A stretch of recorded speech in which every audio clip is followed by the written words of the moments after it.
உம் கை பிடிச்சு நடக்க உம் தோள் மீது சாய் தினம் உம்மோடு பேச நானும் சித்தம் செய்ய என் வாழ்வெல்லாம் நீரே என் வழியெல்லாம் நீரே என் பலனெல்லாம் நீரே எனக்கெல்லாமே நீரே இயேசுவே என் நேசரே என் வாலிபம் உமக்காகவே.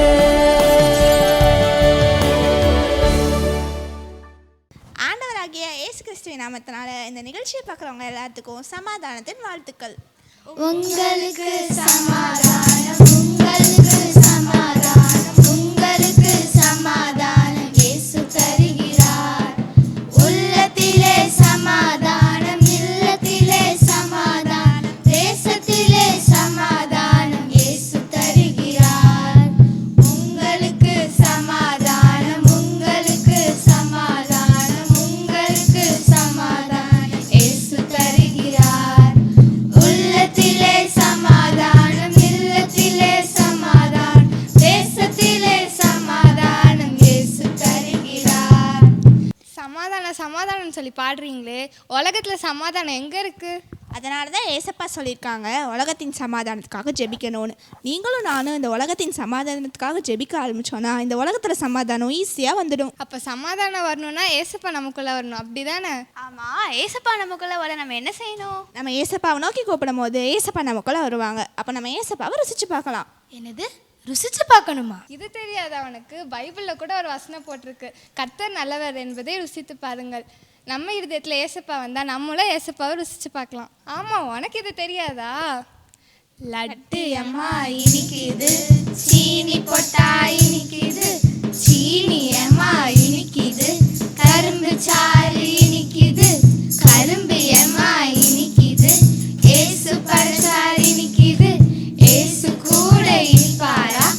ஆமா கண்ணு இனிப்பாரு. சரியாக சொன்னேன். பைபிளில் கூட போட்டிருக்கு, கர்த்தர் நல்லவர் என்பதை ருசித்து பாருங்கள்ட்டு. நம்மளோட இருதயத்தில் ஏசப்பா வந்தால் நம்மளும் ருசித்து பார்க்கலாம் போலயே. ஒரு மனுஷனுக்குள்ள ஏசப்பா வந்தா எவ்வளவு விஷயம் நடக்கும் தெரியுமா? சின்ன மனுஷனுக்குள்ள பெரிய ஆண்டவர் வந்தால் பெரிய பெரிய அற்புதங்கள் நடக்கும். ஓ உள்ளத்துக்குள்ள தேவ வல்லமை வந்தால் உன்னை கொண்டு எல்லாம் நடக்கும். மனுஷனுக்குள்ள பெரிய ஆண்டவர் வந்தால் பெரிய பெரிய அற்புதங்கள் நடக்கும். ஓ உள்ளத்துக்குள்ள தேவ வல்லமை வந்தால் உன்னை கொண்டு எல்லாம் நடக்கும். உனக்கொண்டு அற்புதங்கள் நடக்கும்.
பற்றி உனக்கு தெரியாதா?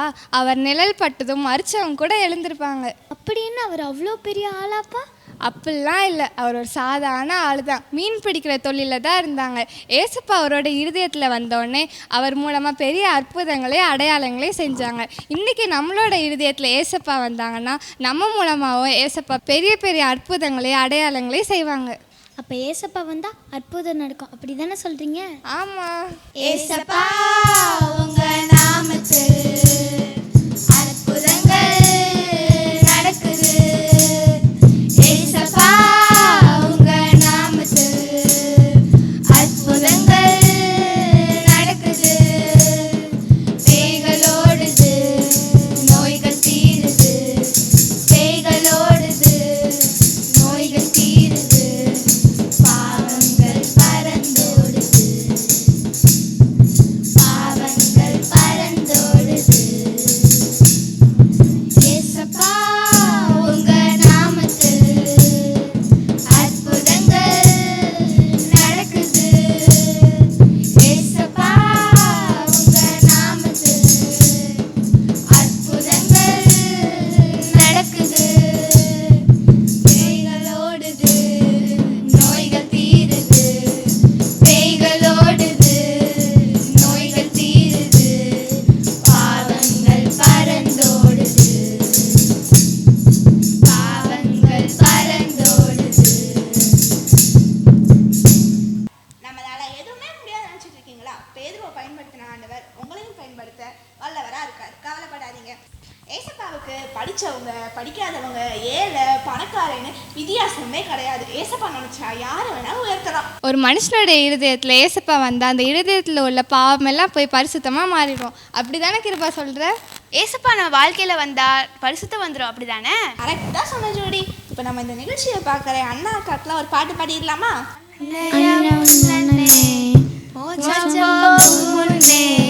தடையுண்டு வண்ணம் விஷயம் உலகத்தில் உண்டன்னே. தாம் சிக்க தக்க சிக்க தக்க சிக்கதா, தாம் சிக்க தக்க சிக்க தக்க சிக்கதா. அக்கா என் செல்லக்கா, கவனமாக கேளக்கா. சாத்தானின் நிழலில் தாண்டி மோட்சம் தான் போகணுக்கா. தாம் சிக்க தக்க சிக்க தக்க சிக்கதா, தாம் சிக்க தக்க சிக்க தக்க சிக்கதா. பரிசுத்தமாக வந்தால் பரலோகம் போகலாம், அப்படி தானே சொல்ல வரீங்க? அது நம்ம ஒரு பாட்டாவே பாடிடலாமே. சிறப்பரும் வரிகளா, அம்மா வரிகளா. பழுதெனு ஓடும் நடா, பரலோகம் அதுக்கு பேரா. பழுதெனு ஓடும் நடா, பரலோகம் அதுக்கு பேரா. காணால சிறப்பரும் வரிகளா, அம்மா வரிகளா. பழுதெனு ஓடும் நடா, பரலோகம் அதுக்கு பேரா. பழுதெனு ஓடும் நடா, பரலோகம் அதுக்கு பேரா. பரலோகமா? அது எப்படி இருக்கும்? என்னப்பா இது கூட உங்களுக்கு தெரியாதா? இங்கே கோல்டுலாம் எவ்வளோ காஸ்ட்லியாக இருக்குது. அங்கே தரையெல்லாம் கோல்டு. அங்கே கண்ணாடி கடல் கூட இருக்குது. அங்கே தான் நம்ம நித்தியமாக வாழ போகிறோம். அங்கே கவலை இல்லை, கண்ணீர் இல்லை, கஷ்டம் இல்லை, வியாதி இல்லை, ஏன் அங்கே ஸ்கூல் கூட இல்லை. இந்த பல்லவத்துக்கு வர உங்களுக்கும் ஆசையாக இருக்கா? ஏசப்பாக்காண்டி பரிசுத்தமாக வாழுங்க, அவருக்காக பெரிய பெரிய காரியங்களை செய்யுங்க. நிச்சயமாக நம்ம ஒரு நாள் பல்லவத்தில் சந்திக்கலாம். உனக்காக வாழ்ந்தாரு உலகத்தில், உனக்காக மரிச்சாரு சிலுவையில. உனக்காக வாழ்ந்தாரு உலகத்துல, உனக்காக மரிச்சாரு சிலுவையில. உயிரோடு எழுந்தாரு உனக்காக, அவர் அன்பு போல ஏதும் இல்ல உலகத்துல. உயிரோடு எழுந்தாரு உனக்காக, அவர் அன்பு போல ஏதும் இல்ல உலகத்துல.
ஆண்டவராகிய இயேசு கிறிஸ்துவின் நாமத்தினாலே இந்த கண்மணியை கேள் ப்ரோக்ராமுக்காக நிகழ்ச்சிக்காக நாங்கள் உங்கள் ஒவ்வொருவரையும் அன்போடு கூட நான் வாழ்த்துகிறேன், வரவேற்கிறேன். இந்த கண்மணியை கேள் நிகழ்ச்சியின் மூலமாக ஒவ்வொரு வாரமும் அநேக காரியங்களை நாம் கற்றுக்கொள்ள தேவன் நமக்கு கிருபை செய்திருக்கிறார். அதற்காக நான் ஆண்டவரை ஸ்தோத்திரிக்கிறேன். இந்த நாட்களில் ஆண்டவர் வாலிபர்களை நேசிக்கிறார். வாலிபர்கள் தம் மண்டையில் வருவதற்கு சித்தம் கொண்டிருக்கிறார். வாலிபர்களை ஆண்டவர் மனம் திரும்ப வைக்கிறார். வாலிபர்களை ஆண்டவர் ஊழியர்களாக தெரிந்தெடுத்து உருவாக்கி பயன்படுத்தி கொண்டிருக்கிறார். இந்த நாளிலும் கண்மணியை கேள் நிகழ்ச்சியில ஒரு சில காரியங்களை உங்களோடு கூட நான் பகிர்ந்து கொள்ள ஆசைப்படுகிறேன். வேதாகமத்திலே ஆண்டவர் ஒவ்வொரு மனிதனையும் அழைக்கிறதை குறித்து நாம் பார்க்க முடிகிறது. ஆண்டவர் வேதம் சொல்லுகிறது, தாயின் கருவிலே நம்மை உருவாக்குவதற்கு முன்பாகவே அவர் நம்மை அறிந்திருக்கிறார். அப்படி என்கும்போது ஆண்டவர் நம்ம மேல கண்ணோக்கமா இருக்கிறார். அவர் நம்மை அழைத்திருக்கிறார். அதுல எந்த ஒரு சந்தேகமும் இல்லை. இன்றைக்கு ஆண்டவருடைய அழைப்பை குறித்து 2 காரியங்களை நாம் தியானிக்க போகிறோம். அதற்கு ஆதாரமாக நான் தெரிந்து கொண்ட வேத பகுதி மார்க் எழுதின சுவிசேஷம் 3வது அதிகாரம் 13வது வசனத்தையும் 14வது வசனத்தையும் நான் உங்களுக்காக வாசிக்கிறேன். பின்பு அவர் ஒரு மலையின் மேல் ஏறி தமக்கு சித்தமானவர்களை தம்மிடத்தில் வரவழைத்தார். அவர்கள் அவரிடத்திற்கு வந்தார்கள். அப்பொழுது அவர் 12 பேரை தெரிந்து கொண்டு அவர்கள் தம்மோடு கூட இருக்கவும் பிரசங்கம் பண்ணும்படியாக தாம் அவர்களை அனுப்பவும் என்று எழுதப்பட்டிருக்கிறது. சோ ஆண்டவர் முதலாவது நம்ம எதற்காக அழைத்திருக்கிறார்? What is the basic and very first calling in our life? அவர் நம்ம எதற்காக அழைக்கிறார்? அவரோடு கூட இருக்கும்படியாக அவர் நம்மை அழைத்திருக்கிறார். He called us to be with him. அவரோடு கூட இருக்கும்படியாக அவர் நம்மை அழைத்திருக்கிறார். இந்த வசனங்களிலிருந்து 3 காரியங்களை நாம் அறிந்து கொள்ள முடியும். முதலாவது காரியம், அவர் சொல்லுகிறார் தம்மோடு கூட இருக்கும்படியாக, to accompany him. அவரோடு கூட இருக்கும்படியான ஒரு அழைப்பை ஆண்டவர் நமக்கு கொடுத்திருக்கிறார். அவரோடு கூட இருக்கும்படி, he wanted us to be with him. அவரோடு கூட இருப்பதற்காக. இந்த உலகத்துல நமக்கு ஒரு பாதுகாப்பான ஒரு பகுதி அல்லது பாதுகாப்பான இடம் எது அப்படின்னா அது ஆண்டவருடைய பிரசன்னம். ஒரு பாதுகாப்பற்ற இந்த உலகத்துல நாம் வாழ்ந்து கொண்டிருக்கிறோம். நிலையற்ற உலகத்துல நாம் வாழ்ந்து கொண்டிருக்கிறோம். இன்றைக்கு நடக்கிற ஒவ்வொரு காரியங்களும் நம்மை பயமுறுத்துகிற காரியங்களாக இருக்கிறது. சோ பாதுகாப்பான இடம் எங்க போனாலும் நிம்மதி இல்லை, சமாதானம் இல்லை. என்னுடைய வாழ்க்கையில பாதுகாப்பு இல்லை. அப்ப பாதுகாப்பு, நிம்மதி, சமாதானம் எங்கு கிடைக்கும் என்றால் அது ஒரே ஒரு இடம், அது அவருடைய பிரசன்னம், அவருடைய சமூகம். அவரோடு கூட இருப்பதுதான் நம்முடைய வாழ்க்கையில கிடைத்திருக்கிறதான மிகப்பெரிய பாதுகாப்பு. இன்னைக்கு நம்முடைய நண்பர்களோடு இருப்பதற்கு நாம் விரும்புவோம், அல்ல குடும்பத்தாரோடு கூட இருப்பதற்கு விரும்புவோம், தவறில்லை. ஆனாலும் நம்முடைய பேசிக் காலிங் ஆஃப் அவர் லைஃப், நம்முடைய வாழ்க்கையினுடைய பிரதான அழைப்பு என்ன என்றால் அவரோடு கூட இருக்கும்படியாக, இயேசுவோடு கூட இருக்கும்படியாக. வேதம் சொல்லுகிறது, என்னில் நிலைத்திருங்கள், நான் உங்களில் நிலைத்திருப்பேன். யோவான் 15வது அதிகாரம் 4வது வசனத்தில் இப்படியாக எழுதப்பட்டிருக்கிறது, என்னில் நிலைத்திருங்கள், நானும் உங்களில் நிலைத்திருப்பேன். நாம் அவரிடத்துல நிலைத்திருந்தால் மாத்திரமே அவர் என்னிடத்தில் நிலைத்திருக்க முடியும். எப்பொழுது அந்த கெட்ட குமாரன் தகப்பனை விட்டு பிரிந்து தூர தேசத்திற்கு புறப்பட்டு போனானோ, அவன் ஒரு பாதுகாப்பற்ற நிலைமையையும் தன்னுடைய வாழ்க்கையில தோல்வியுற்ற ஒரு நிலைமையும் எல்லாம் இழந்தவனாக, வெறுமையானவனாக நாம் பார்க்க முடிகிறது. தகப்பனோட கூட இருக்கும்போது அவனுக்கு பசி என்றால் என்னன்னு தெரியாது. தகப்பனிடத்தில் இருக்கும்போது அது ஒரு பாதுகாப்பாக இருந்தது. தகப்பனிடத்தில் இருக்கும்போது அவனுக்கு வேற எந்த ஒரு கஷ்டமும் அவன் உணரவில்லை. ஆனால் என்றைக்கு தகப்பனை விட்டு அவன் பிரிந்து சென்று விட்டானோ, அன்றைக்கு அவனுடைய வாழ்க்கையில பலவிதமான தோல்விகளையும் பலவிதமான சோர்வுகளையும் வாழ்க்கையில வெறுமையையும் அவன் அனுபவிக்க ஆரம்பிக்கிறான். என்ன நடக்கிறது? தான் விட்டு பிரிந்து போன தகப்பனிடத்தில் மீண்டும் வருவதற்கு அவன் நினைக்கிறான். காரணம் என்ன? நான் இப்பொழுது வாழ்கிற வாழ்க்கை அது ஒரு பாவமான வாழ்க்கை. நான் இப்பொழுது வாழ்கிற வாழ்க்கை ஒரு பாதுகாப்பற்ற வாழ்க்கை. நான் இப்பொழுது வாழ்கிற வாழ்க்கை அது எந்த ஒரு கம்ஃபர்டபுளும் இல்லாம இருக்கு. சோ நான் என்னுடைய தகப்பனத்துல போவேன், அங்க போனா அட்லீஸ்ட் எனக்கு சாப்பிடுவதற்கு சாப்பாடும் இருப்பதற்கான ஒரு பாதுகாப்பான ஒரு இடமும் எனக்கு கிடைக்கும் என்ற ஒரு எண்ணத்தோடு கூட தன்னுடைய தகப்பனாரை நோக்கி அவன் திரும்பி வருகிறதை வேதாகமத்தில் நான் பார்க்க முடியும். ஆனால் விட்டு சென்ற மகனை கோபத்தோடோ அவன் திரும்ப வரும்போது அவனை ஏற்றுக்கொள்ள கூடாது என்றோ எண்ணத்துல தகப்பன் இல்லை. என்னைக்காவது ஒரு நாள் என்னுடைய மகன் திரும்பி வருவான் என்கிற ஒரு எதிர்பார்ப்போடு கூட காத்திருந்த தகப்பனை நாம் இந்த இடத்துல பார்க்க முடிகிறது. இன்றைக்கும் உங்களையும் என்னையும் ஆண்டவர் தேடிக் கொண்டிருக்கிறார். ஒருவேளை அவரை விட்டு பிரிந்து போன வாழ்க்கை மீண்டும் அவரிடத்தில் நெருங்கி வருவதற்கு, அவரோடு கூட இருக்கக்கூடிய அந்த உன்னதமான அனுபவத்தை அவர் நமக்கு கொடுப்பதற்காக, உங்களுக்காக சிலுவையில மரித்து அடக்கம் பண்ணப்பட்டு உயிரோடு இருந்த இயேசு கிறிஸ்து இன்றைக்கும் அவர் காத்து கொண்டிருக்கிறார். என் மகள் என்னிடத்தில் திரும்பி வருவாள், என்னுடைய மகன் என்னிடத்தில் திரும்பி வருவான் என்று சொல்லிய ஏக்கத்தோடு கூட அவர் நமக்காக காத்து கொண்டிருக்கிறார். ஆகவே தான் வேதம் சொல்லுகிறது, அவர்கள் தம்மோடு கூட இருக்கும்படியாக தம்மிடத்தில் வரவழைத்தார். தம்மோடு கூட இருக்கும்படியாக, so to be with him, அவரோடு கூட இருக்கிற அந்த உன்னதமான அனுபவத்தை நாம் பெற்றுக்கொள்ள அழைக்கப்பட்டிருக்கிறோம். இரண்டாவது காரியம், இந்த இடத்துல அவர் சொல்றாரு, அவர்கள் தம்மோடு கூட இருக்கும்படியாகவும் பிரசங்கம் பண்ணும்படியாகவும் அனுப்புவதற்காக. சோ ஒரு காரியத்தை, ஒரு நபரை தெரிந்து கொண்டு இன்னொரு காரியத்திற்காக அவர் உருவாக்குகிறார். there is a purpose in our life. இன்னைக்கு நிறைய வாலிபர்கள், மாணவர்கள் சொல்லுகிற காரியம், I don't know why I am living in this world. நான் எதற்காக இந்த உலகத்துல வாழ்கிறேன் என்று தெரியவில்லை, நான் ஏன் இந்த உலகத்துல இருக்கிறேன்னு நமக்கு தெரியவில்லை. எனக்கு அருமையான சகோதரிகளே, இந்த நேரத்துல நம்ம கேட்கிற இந்த கண்மணியை கேள் நிகழ்ச்சியை பார்த்து கொண்ட ஒவ்வொரு வாலிப பிள்ளைகளும், ஒருவேளை நீங்க நினைக்கலாம், அண்ணா என்னுடைய வாழ்க்கையில என்ன நோக்கம் இருக்கிறது என்று எனக்கு தெரியவில்லை, நான் ஏன் இந்த உலகத்துல இருக்கிறேன்னு எனக்கு தெரியவில்லை. ஆனா உங்களை படைத்த ஆண்டவர் தாயின் கருவிலே உங்களை உருவாக்குவதற்கு முன்பாகவே அறிந்திருக்கிற ஆண்டவர் உங்களுடைய வாழ்க்கையில ஒரு நோக்கத்தை வைத்திருக்கிறார், எந்த ஒரு சந்தேகமும் இல்லை.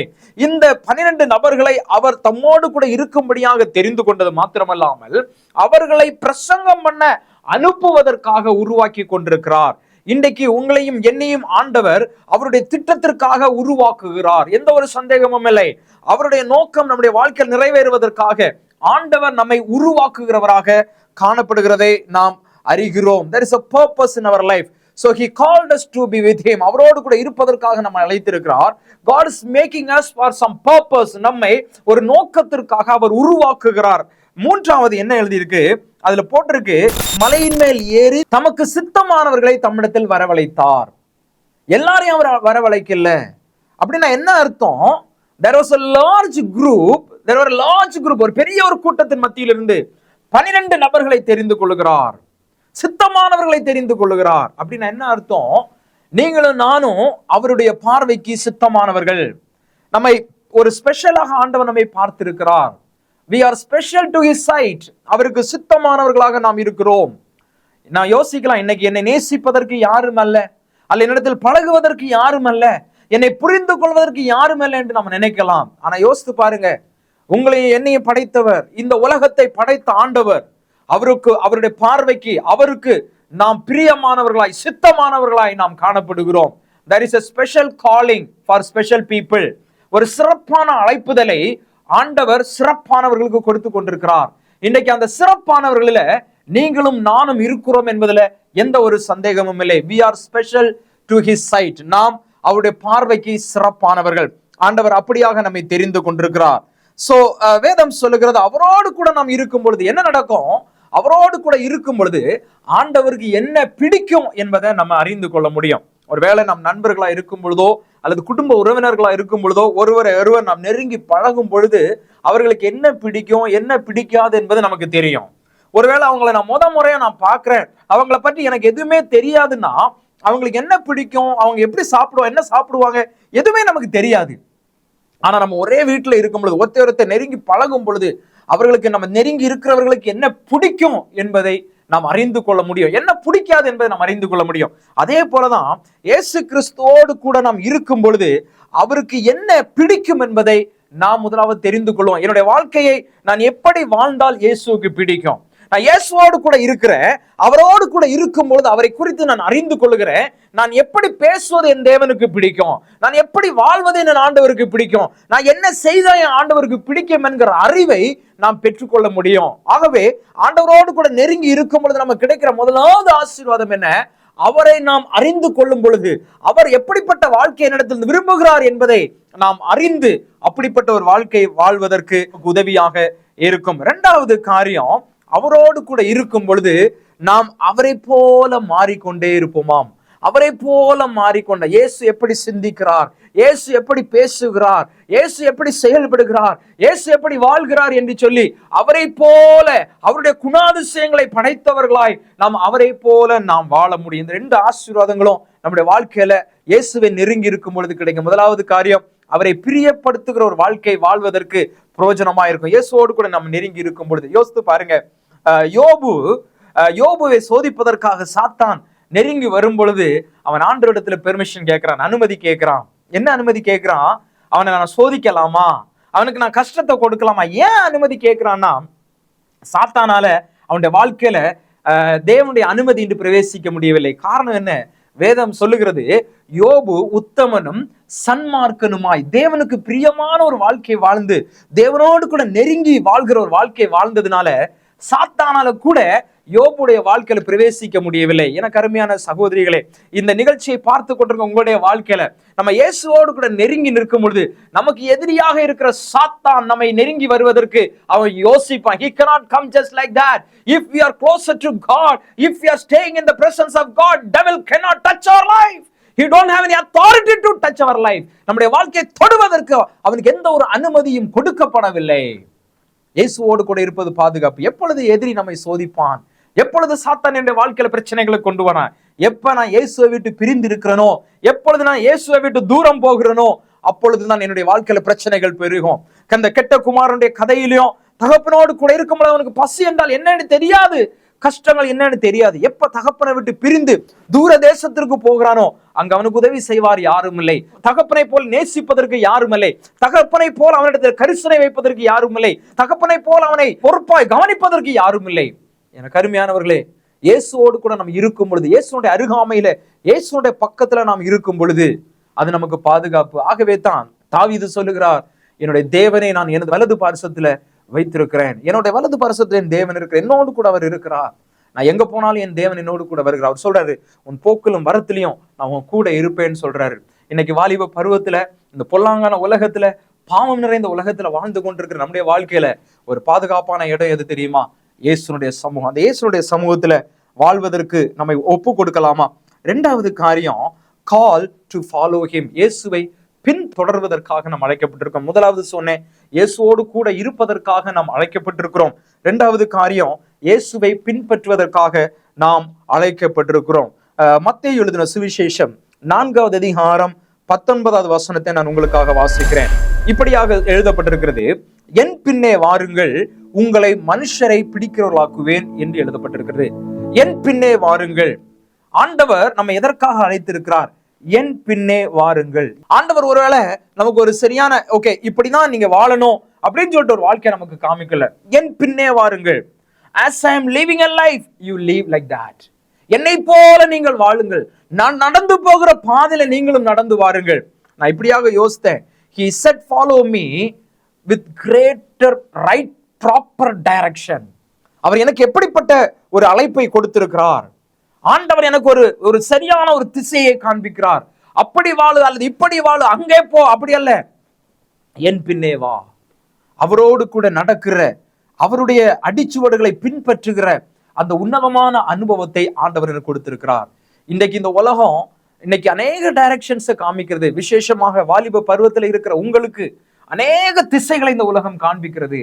இப்படி வாழலாம், அப்படி வாழலாம், அதை செய்யலாம், அதை பேசலாம், அதை கேட்கலாம், அதை பார்க்கலாம். ஆனா எல்லா திசையும், இந்த உலகம் காண்பிக்கிற திசைகள் அது தவறாக மாறிவிடும். இந்த உலகம் காண்பிக்கிற திசைகள் அது நமக்கு பிரச்சனையாக மாறிவிடும். இந்த உலகத்தில் இருக்கிற எல்லா காரியங்களும் அது நமக்கு சுமையை கொடுத்து கொண்டிருக்கிறது. இந்த உலகத்தில் உள்ள காரியங்கள், ஆசையாக தோன்றுகிற காரியங்கள், இன்பமாக தோன்றுகிற காரியங்கள். நான் அடிக்கடி சொல்லுகிற ஒரு காரியம், வேதாகமத்தில் ஒரு வசனம் இப்படியாக இருக்கிறது, எனக்கு பிரியமானவைகள் அல்ல என்று சொல்லக்கூடிய காலங்கள் உண்டு. எனக்கு இன்றைக்கு பிரியம் என்று சொல்லுகிற காரியங்கள் பிரியம் அல்லவை என்று சொல்லக்கூடிய காலங்கள் உண்டு. எனக்கு அருமையான வாலிப பிள்ளையே, இந்த செய்தியை நீ கேட்டுக்கொண்டிருக்கும் பொழுது உன்னுடைய வாழ்க்கையில நீ எந்த திசையை நோக்கி நடந்து கொண்டிருக்கிறாய்? இயேசு சொல்றார், என் பின்னே வாருங்கள் என்று சொல்லி அவர் சொல்லுகிறார். அவரை போல மாறி அவருடைய அடிச்சுவடுகளை நாம் பின்பற்றும் பொழுது அவரை போல நாம் மாறுவோம். அவரை போல மாறும் பொழுது என்ன கிடைக்கும்? நான் ஒரு வேத பகுதியை, நான் வசனத்தை வாசிக்கிறேன். 2 ராஜாக்களின் புஸ்தகம் 2வது அதிகாரம் 2வது வசனத்தை நான் வாசிக்கிறேன். எலியா எலிசாவை நோக்கி, நீ இங்கே இரு, கர்த்தர் என்னை பெத்தேல் மட்டும் போக அனுப்புகிறார் என்றான். அதற்கு எலிசா, நான் உம்மை விடுகிறதில்லை என்று கர்த்தரின் ஜீவனையும் உம்முடைய ஜீவனையும் கொண்டு சொல்லுகிறேன் என்றான். அப்படியே இருவரும் பெத்தேலுக்கு போனார்கள். இங்க என்ன நடக்குது? கர்த்தர் எலியாவை எடுத்துக்கொள்ள போகிற காலம் நெருங்கி வருகிறது. எலியாவினுடைய சீஷனாக இருக்கிற எலிசா எலியாவோடு கூட நெருங்கி இருக்கிறார். இப்பொழுது அவராலையும் உணர முடிகிறது, ஏதோ நடக்க போகிறது என்று உணர முடிகிறது. ஒவ்வொரு நேரமும் எலியா நீ இங்க இரு அப்படின்னு எலிசாவை சொல்லுகிறார். எலிசா சொல்லுகிறாரு, நீர் எங்க போனாலும் நான் தனியை விட மாட்டேன். I want to be with you. I want to walk behind you.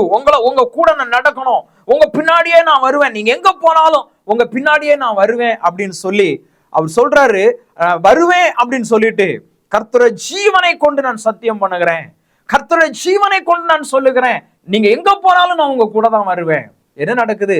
எலியா எடுத்துக்கொள்ளப்படுகிறார். எலியாவுக்கு மேல இருந்த அந்த சால்வை எலிசாவின் மேல் வந்து விழுகிறது. இரட்டத்தனையான ஒரு அபிஷேகத்தை பெற்றுக்கொண்டார். எலியாவிடம் இருந்த அபிஷேகத்தை காட்டிலும் இரட்டத்தனையான ஒரு அபிஷேகத்தை எலிசா பெற்றுக்கொள்கிறார் என்று சொல்லி வேதத்தில் பார்க்கிறோம். எனக்கு அருமையானவர்களே, நான் இப்படியாக யோசித்தேன், ஒருவேளை எலியாவை பின்பற்றாமல் எலிசா ஒரு இடத்துல இருந்திருப்பார் என்றால் அவர் எடுத்துக்கொள்ளப்படும் பொழுது எலிசாவால் பார்த்திருக்கவும் முடியாது, அந்த ஆசீர்வாதத்தை அவரால் பெற்றுக் கொண்டிருக்கவும் முடியாது. எனக்கு அருமையானவர்களே, இன்னைக்கு அநேக காரியங்கள் இந்த வாலிப பருவத்துல நம்ம இயேசுவை நெருங்கி போக முடியாதபடி, நெருங்கி நடக்க கூடாதபடி அநேக தடைகள் நம்முடைய வாழ்க்கையில வருவதுண்டு. அவைகளை நாம் மேற்கொண்டு அவைகளை எல்லாவற்றையும் புறந்தள்ளி கொண்டு நாம் இயேசுடைய அடிச்சுவடுகளை பின்பற்றுவதற்காக நாம் அழைக்கப்பட்டிருக்கிறோம். There is a call to follow Jesus footsteps. அவருடைய பாதத்தினுடைய அடிச்சுவடுகளை பின்பற்றுவதற்காக நாம் அழைக்கப்பட்டிருக்கிறோம். நிறைய நேரங்களில் நம்ம இயேசுவை பின்பற்றும் பொழுது we follow Jesus with some expectation. நான் இயேசுவை பின்பற்றினால் எனக்கு இந்த ஆசீர்வாதங்கள் கிடைக்கும், நான் இப்படியெல்லாம் மாறுவேன் அப்படி என்று சொல்லி நம்ம ஒரு சில எக்ஸ்பெக்டேஷன் வித் சம் டிமாண்ட்ஸோட நம்ம பின்பற்றுவோம். ஆனா நம்ம அப்படி பின்பற்றக்கூடாது. காரணம் என்ன? வேதம் சொல்லுகிறது, I want to follow Jesus without any expectation. என்ன வேதம் சொல்லுகிறது?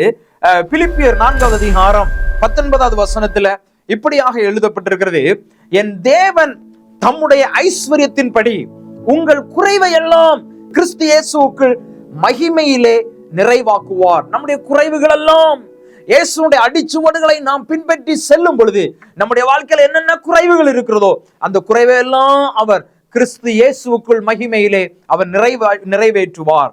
நான் இப்படியாக யோசிப்பேன், உலகத்தை ஆண்டவர் படைக்கும் பொழுது மனிதனை படைப்பதற்கு முன்பாக இந்த உலகத்தில் உள்ள எல்லா காரியங்களையும் அவர் படைத்து விட்டார். ஒரு மனிதன் இந்த உலகத்துல வருவதற்கு முன்பாக அவனுக்கு என்னென்ன தேவை என்பது எல்லாவற்றையும் படைத்து சிருஷ்டித்து வைத்து விட்ட பின்புதான் மனிதனை ஆண்டவர் உருவாக்குகிறார்.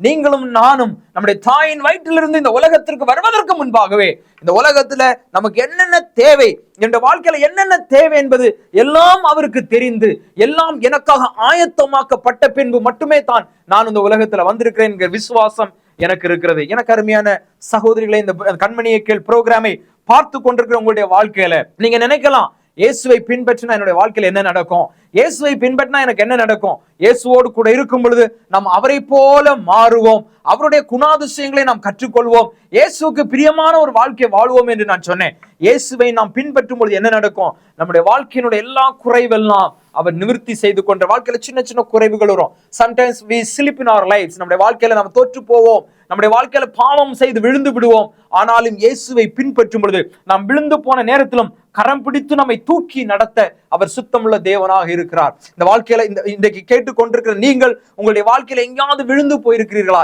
இயேசுவை பின்தொடர முடியவில்லையே, ஏதோ ஒரு காரியத்தினால, ஏதோ ஒரு தவறுனால, ஏதோ ஒரு வாழ்க்கை முறைமையினால நான் விழுந்து போயிருக்கிறேன், இயேசுவை பின்பற்றி நடக்க முடியவில்லை என்று விழுந்து நொறுங்கி கிடக்கிறாயோ? ஆண்டவருடைய கரமுனை தேடி வருகிறது. அவர் உன் கரத்தை பிடித்து எழுப்பி நடந்து வா மகளே என்று சொல்லி அவர் உன்னை அழைக்கிறார். அவரோடு கூட நடக்கும்படியாக, அவருக்கு பின்பாக அவருடைய அடிச்சுவடுகளை பின்பற்றும்படியாக ஆண்டவர் உன்னை அழைத்திருக்கிறார். எப்படி எலியாவை பின்பற்றி எலியாவிடம் இருந்த அபிஷேகத்தை பெற்றுக் கொண்டாரோ அதே போல நாம் இயேசுவை பின்பற்றும் பொழுது அவர் மேல இருக்கிறதான அந்த அபிஷேகம், அவர் மேல இருக்கிறதான அந்த ஊழிய பாரம், அவர் மேல இருக்கிறதான அந்த ஆத்தும தாகம், அவர் மேல இருக்கிறதான அந்த பரிசுத்தம், அவருடைய குணாதிசயங்கள் எல்லாம் நம்முடைய வாழ்க்கையில அது நிறைவாக செயல்படும். ஒப்பு கொடுப்போமா? ஆண்டவரே, எந்த ஒரு சூழ்நிலையிலும் நான் உங்க கூட இருப்பேன். இன்னைக்கு உலகத்துல நண்பர்கள் கூட இருக்க வேண்டும், பெற்றோர்கள் கூட இருக்க வேண்டும், உறவினர்கள் கூட இருக்க வேண்டும், இல்லையா மொபைல் போன் கூட இருக்க வேண்டும் என்று பல எதிர்பார்ப்புகளோடு கூட நான் ஓடிக்கொண்டிருக்கிறேன் ஆண்டவரே. உம்மோடு கூட இருப்பதற்கு என்னுடைய வாழ்க்கையை நான் அர்ப்பணிக்கிறேன் ஆண்டவரே. எந்த சூழ்நிலையிலும் நான் உம்மை விட்டு பிரியாதபடி உங்க கூட இருக்கணும். that is the safest place for me, oh God. அதுதான் என்னுடைய வாழ்க்கையில பாதுகாப்பு என்பதை நான் உணர்ந்து உம்மோடு கூட உம்முடைய சமூகத்துல ஒவ்வொரு நாளும் அதிகாலையில் எழும்புற உடனே உம்முடைய சமூகத்தை நாடி தேடுகிறவனாய் மாறுவதற்கு எனக்கு உதவி செய்யும் என்று சொல்லி ஜெபிக்கலாமே. இரண்டாவது நான் சொன்னேன், அவரை பின்பற்றுகிற ஒரு அழைப்பை ஆண்டவர் உங்களுக்கு கொடுத்திருக்கிறார். இந்த உலகம் அதை செய், இதை செய், அங்கே போ, இங்கே போ என்று பல திசைகளை காண்பித்துக் கொண்டிருக்கிறது. அந்த திசைகளை நாம் பின்பற்றி போவோம் என்றால் நாம் தடுமாறி விடுவோம், தடுமாறி விழுந்து விடுவோம். அந்த விழும் பொழுது நம்முடைய வாழ்க்கையில வலிகள் ஏற்படும். அந்த வலிகள் காயங்களை உண்டாக்கி கொண்டிருக்கும். எனக்கு அருமையானவர்களே, இயேசுவை பின்பற்ற நாம் அழைக்கப்பட்டிருக்கிறோம். எந்த ஒரு சூழ்நிலையிலையும் அவருக்கு பின்னாடி நான் போக துணிந்திருக்கிறேன். நான் பின்னோக்கி பார்க்க மாட்டேன். இந்த உலகம் என் பின்னாடி தான் இருக்கும். இயேசு கிறிஸ்து எனக்காக மரித்தாரே, அந்த சிலுவையை பார்த்து கொண்டு, அந்த சிலுவையை என்னுடைய கண்களுக்கு முன்பாக வைத்துக் கொண்டு, அவருடைய பாடு மரணங்களை நான் நினைவு கூர்ந்து கொண்டு நான் அவரை மாத்திரம் நோக்கி ஓடிக்கொண்டிருக்கிறேன். இந்த உலகத்தை பார்க்க மாட்டேன். இந்த உலகத்தில் உள்ள காரியங்களை நான் பார்க்க மாட்டேன். இந்த உலகத்துல எந்த ஒரு அன்பிலும் நான் சிக்கி விட மாட்டேன். இயேசுவை மாத்திரம் பார்த்து நான் ஓடிக்கொண்டிருப்பேன் என்று சொல்லி உங்களுடைய வாழ்க்கையை ஒப்பு கொடுக்கும் பொழுது நிச்சயமாக அவரோடு கூட இருக்கிற அந்த உன்னதமான அனுபவத்தையும், அவருடைய அடிச்சுவடுகளை பின்பற்றுகிற அந்த உன்னதமான அனுபவத்தையும் ஆண்டவராய் இயேசு கிறிஸ்து நம் ஒவ்வொருவருக்கும் தருவதற்கு அவர் சித்தம் உள்ளவராயிருக்கிறார். கண்களை மூடி நாம் ஜெபிப்போமா. கிருபையுள்ள ஆண்டவரே, இந்த கண்மணியை கேள் நிகழ்ச்சியை பார்த்து கொண்டிருக்கிற வாலிப தங்கச்சிமார்களுக்காக நான் நன்றி சொல்லுகிறேன் ஆண்டவரே. இந்த நிகழ்ச்சியின் மூலமாக உங்களுடைய பிள்ளைகளோடு கூட நீர் பேசி கொண்டிருக்கிறீரே, அதற்காக நாங்கள் நன்றி சொல்லுகிறோம். இன்றைக்கு 2 காரியங்களை நாங்கள் சிந்தித்தோம் ஆண்டவரே.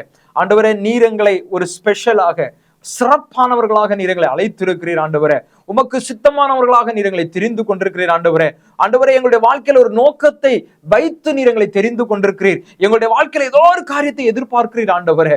உம்மோடு கூட இருக்கும்படியான அந்த ஒரு அழைப்பை நாங்கள் இந்த நாளிலே பெற்று கொண்டிருக்கிறோம். உம்மோடு கூட நாங்கள் இருக்கும்படியாக இந்த உலக நிலையற்ற ஒரு உலகம் ஆண்டவரே, அன்ஸ்டேபிளா இருக்கிற ஒரு சூழ்நிலைகள், இந்த சூழ்நிலைகளில இயேசுவோடு கூட இருக்கிற அந்த உன்னதமான அனுபவத்தை நாங்கள் பெற்றுக்கொள்ள தேவன் எங்களுக்கு கிருபை செய்யும்படியாக நாங்கள் ஜெபிக்கிறோம். உம்முடைய பிரசன்னத்துல தங்கி தாபரிக்கக்கூடிய ஆசீர்வாதத்தை எங்களுக்கு தாரோம் ஆண்டவரே. இந்த உலகம் இழுக்கிற இழுப்புல நாங்கள் போய்விடாதபடி, ஆண்டவரே, இந்த உலகம் காண்பிக்கிற திசையில நாங்கள் போய்விடாதபடி உம்முடைய அடிச்சுவடுகளை பின்பற்றி வருகிற, உம்மை பின்பற்றி வருகிற அந்த அனுபவத்தை எங்களுக்கு தாரும் ஆண்டவரே. அனுதினமும் எங்களை வெறுத்து சுயத்தை சாகடித்து எங்களுடைய சிலுவையை சுமந்து கொண்டு உம்முடைய அடிச்சுவடுகளை பின்பற்றி உம்முடைய உண்மையான சீஷனாக மாறுவதற்கு எங்களுக்கு நீர் உதவி செய்யும்படியாக நாங்கள் ஜெபிக்கிறோம் ஆண்டவரே. நீங்க சொல்லியிருக்கிறீங்களே, நீங்கள் என்னிலும் நான் உங்களிலும் நிலைத்திருந்தால் மிகுந்த கனிகளை கொடுப்பீர்கள் என்று சொல்லியிருக்கிறீரே ஆண்டவரே. உமக்கு நாங்கள் கனி கொடுக்கிற ஒரு வாழ்க்கை வாழ எங்களுக்கு நீர் கிருபை செய்யும்படியாக நாங்கள் ஜெபிக்கிறோம். எங்களை தாழ்த்துகிறோம். இந்த நிகழ்ச்சியை பார்த்து கொண்டிருக்கிற ஒவ்வொரு வாலிப பிள்ளைகளையும் உடைய கரத்துல ஒப்பு கொடுத்து ஜெபிக்கிறேன். தேவ பிரசன்ன பிள்ளைகளை வழிநடத்தட்டும். துதி கன மகிமை எல்லாம் உமக்கு செலுத்துகிறோம். இரட்சகர் மீட்பருமாய் இருக்கிற இயேசு கிறிஸ்துவின் மூலமாய் தாழ்மையோடு ஜெபிக்கிறோம் ஜீவனுள்ள நல்ல பிதாவே, ஆமென்.